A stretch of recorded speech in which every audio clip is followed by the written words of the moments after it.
11 বছর হলো ডিভোর্স হয়েছে। মা অন্য একটি পুরুষের কাছে বিয়ে করেছে, বাবাও সুন্দরী একজন মহিলাকে বিয়ে করেছে। হাসিব পড়ে গেল দুই নাওয়ের মাঝে। মায়ের কাছে গেলে মা বলে তোর বাবার কাছে যা, সেখানে অনেক ভালো থাকবি। কিন্তু মা বোঝে না এই হাসিব শুধুমাত্র মায়ের কাছেই থাকতে চায়। বাবার কাছে আসলে বাবা বলে তোর মায়ের কাছে যা। আসলে হাসিব যাবেটা কোথায়? বাবার কাছে যদি জোর করে 2 দিন থাকতে চাই, তো সৎমা বলে যদি এই ছেলে তোর ঘরে থাকে তাহলে আমি থাকবো না। এইভাবেই সবার লাথি খেয়ে দিন কেটে যায় হাসিবের।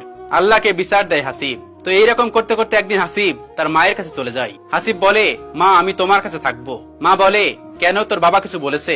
হাসিব বলে হ্যাঁ অনেক কিছু বলেছে, আমাকে ধরে মারে, খাইতে দেয় না একটু। মা, ও মা আমাকে একটু খাইতে দিবা, 2 দিন ধরে আমি কিছু খাইনি। মা তখন বলে খাবার তো একটু আছে, কিন্তু তোর বাবা এলে তো খাবে, তোরে এখন আমি কেমনে দিই? হাসিব বলে দাও না একটু মা, খুব খিদে পেয়েছে।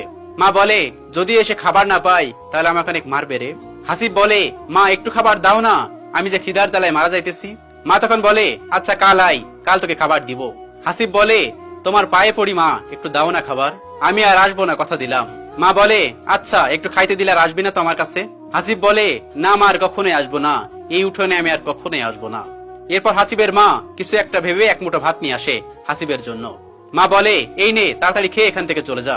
হাসিব ভাত দেখে খুব খুশি হয়, আর যখনই সে হাত বাড়িয়ে নিতে যাবে তখনই তার বাবা এসে বলতেছে এই তোকে কতবার বলেছি, এই ছেলে যদি আসে তাহলে আমি তোকে ছেড়ে দিব। এটা বলে ভাতের প্লেটটা ফেলে দেয়। ইনি হলেন হাসিবের মায়ের নতুন জামাই। মা তখন বলতেছে ওর অনেক খিদা লাগছিল তাই একটু খেতে দিয়েছি, ও আর আসবে না। আবার লোকটি বলে উঠলো আবার কথা বলিস, তোর অন্য খানের ছেলে আমি লালন পালন করার দায়িত্ব নিয়েছি নাকি? এখনই চলে যেতে বল, না হলে আমার মতো খারাপ কেউ হবে না। এজন্যই বলি এত খাবার কই যায়। এসব শোনার পর হাসিবের মা বলে ওঠে শুনেছিস তোর জন্য আমাকে কত কিছু শুনতে হয়, তোর জন্য আমার মার খেতে হয়, তোর জন্য আমার সংসারে সমস্যা লেগেই থাকে, আর কি চাস তুই হাসিব? হাসিব বলে এমন করে বলছো কেন মা, তোমরাই তো আমাকে জন্ম দিয়েছো, আমি কোথায় যাব তোমাদের ছেড়ে? মা বলে এত কিছু বুঝি না, তুই আমার সামনে থেকে চলে যা, আর কখনোই আসবি না, আর যদি আসিস তাহলে আমার মরা মুখ দেখবি। হাসিব রেগে তখন বলতে থাকে আমাকে দেখো না, আমাকে দেখতে চাও না, তবে কেন আমাকে দুনিয়াতে এনেছো? আমাকে যদি খাবার দিতেই না পারো তাহলে কেন আমার এই পৃথিবীর মুখ দেখালে? আমাকে যদি ভালোবাসা দিতে নাই পারো তবে কেন আমাকে নিলে? কি দোষ ছিল আমার, কেন এমন করে নষ্ট হলো আমার জীবন? তোমরা দুজন যদি আমার সন্তান হিসেবে নাই মানবে তবে কেন ভালোবাসার জন্ম দিয়ে আমাকে নিয়ে আসলে? আমার কি দোষ ছিল তোমাদের মাঝে জন্ম নেওয়া? আমার কি ইচ্ছা করে না বাবা মার সাথে থাকতে? আমার কি শখ জাগে না বাবা মার সাথে একটু ঘুরতে? এই সময় যদি নাই পালন করতে পারবে তবে জন্মের সময় গলা টিপে মারোনি কেন? তোমরা বাবা মার নামে কলঙ্ক, তোমরা নামেই বাবা মা, কাজের না। ঠিক আছে আমি আর আসবো না, তোমরা জীবনে ভালো থাকিও, তোমরা সুখে থাকিও। এই বলে হাসিব মায়ের ওখান থেকে চলে যায়। কোথায় যাবে ভেবে পাচ্ছিল না, রাস্তা দিয়ে শহরের দিকে যাচ্ছিল। সে মনে মনে ভাবতেছিল এ জীবন রেখেই বা লাভ কি যদি বাবা মার ভালোবাসা না পাই? একথা ভাবতে ভাবতে সে হাঁটছিল। এমন সময় হঠাৎ করে একটা পিছন থেকে গাড়ি এসে ধাক্কা দেয় হাসিবের। গাড়ির ধাক্কায় হাসিব ছিটকে গিয়ে দূরে পড়ে। এমন অবস্থায় লোকটি না পালিয়ে হাসিবের কাছে আসে। লোকটি এসে বলে তুমি ঠিক আছো তো বাবা? হাসিব তখন বলে আমাকে আরো একটু জোরে ধাক্কা দিতেন তাহলে আমার অস্তিত্ব শেষ হয়ে যেত।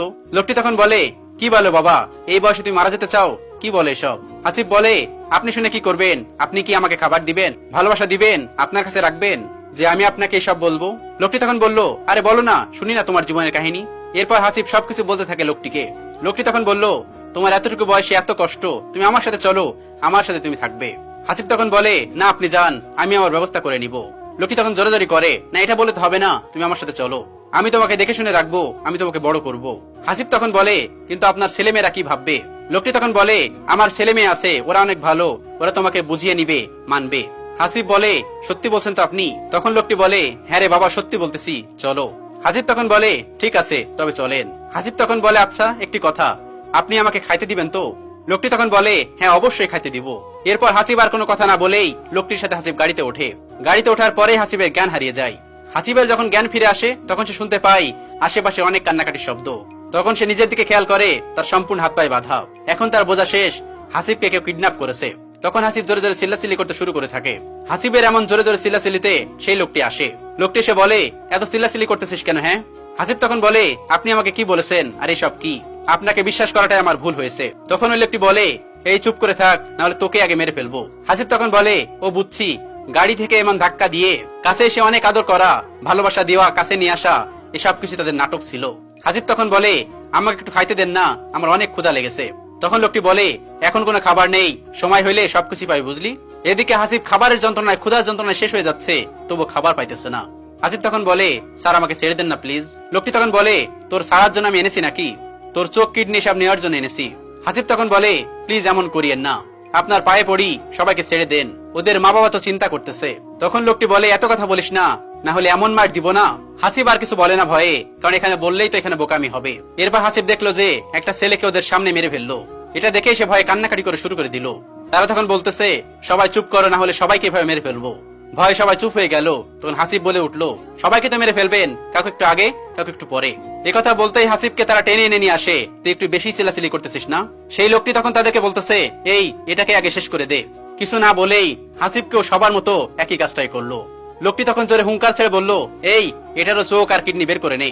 এটা বলার পরেই লোকটি বাইরে চলে গেল। হাসিবের রক্তে মনে হচ্ছে পুরো মেঝেটা ভিজিয়ে গেল। হাসিবের এই মৃত দেহটা যেন বলতেছে, মা তোমার কাছে ঠাই হলে বুঝি আমি মারা যেতাম না। মা তোমার কাছে এক মুঠ ভাত পেলে আজ হয়তো আমি শেষ হতাম না। বাবা মা তোমরা হয়তো আজ এক থাকলে আমি হয়তো আজ বেঁচে থাকতাম। মা তুমি কি পারতে না অন্য কোথাও বিয়ে না করে আমাকে মানুষ করতে? বাবা তুমি কি পারতে না সবকিছু ঠিক করে নিয়ে আবার মাকে নিয়ে নতুন করে বাঁচতে? মা তুমি চাইলে আমাকে রাখতে পারতে। বাবা তুমি চাইলে একটু খাবার আমাকে মুখে দিতে পারতে। তোমরা যদি আজ এক থাকতে তাহলে আমার কিছুই হতো না মা বাবা। এমন হাজার মা বাবার কারণে এমন নিষ্পাপ জীবন শেষ হয়ে যায়। আর এই সুবিধা কাজে লাগিয়ে সমাজের কিছু খারাপ মানুষ বাচ্চাগুলোর জীবন শেষ করে দেয়। এটা একটা নিছক গল্প হতে পারে, একজন পাঠক এটা লিখে পাঠিয়েছে, ভুল হলে মাফ করবেন।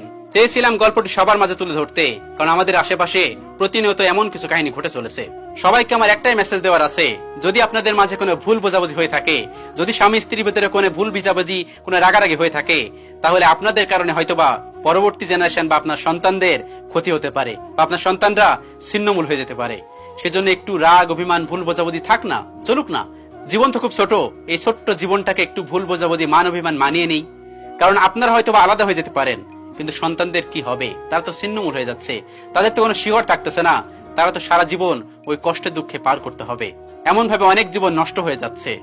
এই জন্য কোনো কিছু করার আগে একবার ভেবে দেখবেন, একটাবার ভাববেন। হতে পারে এটা একটা নিছক গল্প, কিন্তু এই গল্প থেকে আমরা অনেক বড় একটা শিক্ষা নিতে পারি, যে আমাদের মাঝে রাগ অভিমান ভুল বোঝাবুঝি থাকবেই। তাই বলে আমরা যে আলাদা হয়ে যাব বা আলাদা হওয়ার মতো সিদ্ধান্ত এটা নিয়ে কখনোই উচিত না। কারণ আপনাদের ছেলে মেয়ে, আপনাদের পরবর্তী জেনারেশন, এটা কিন্তু অনেক খারাপ দিকে চলে যায় বা তাদের অনেক সমস্যা হতে পারে। আল্লাহ তাআলা আমাদের সকলকে বোঝার তৌফিক দান করুন, আমিন।